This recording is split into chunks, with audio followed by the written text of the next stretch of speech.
y'all.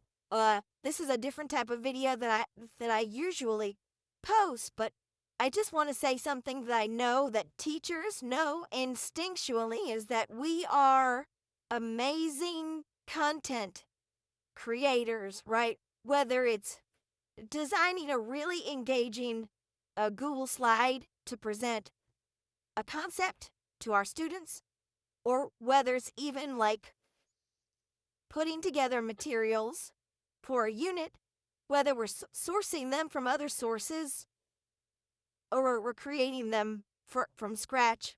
And all of those little pieces, I was talking to a colleague today, often go unnoticed unless you're like specifically in a job that does like content creation or curriculum development, even in a school where you might be given um, a curriculum to follow. Even in those situations, right, you might be tasked with differentiating the instruction to reach a student who needs that extra scaffold, right? That might be a graphic organizer. Yeah, of course, a lot of things are available online, but often as teachers, it's not so much the content sometimes is like how we're distributing it, right? Does it need to be digital?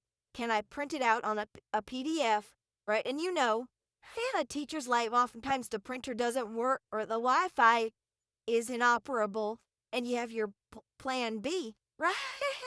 Right. Anyway, I think the thesis statement that I am attempting to communicate here is that I would hazard a guess that you take every teacher who's working in a classroom, whether it's an independent school or a public school or even like a homeschool parent situation.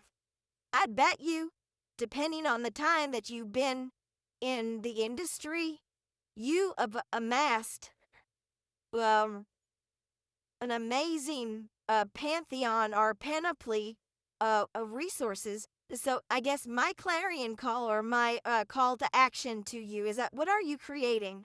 Have you been celebrated for that, either from your stakeholders, from your administration, from your own students, or from yourself? I know for me, sometimes it comes in the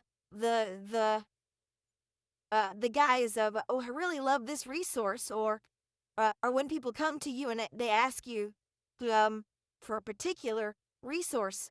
And I think that's like so much of a part, at least for me, of the teacher, scholar, creator. That thing just sometimes doesn't get talked about, right? And often, anyway, so I'm just throwing that out there as like a conversation point. Bye.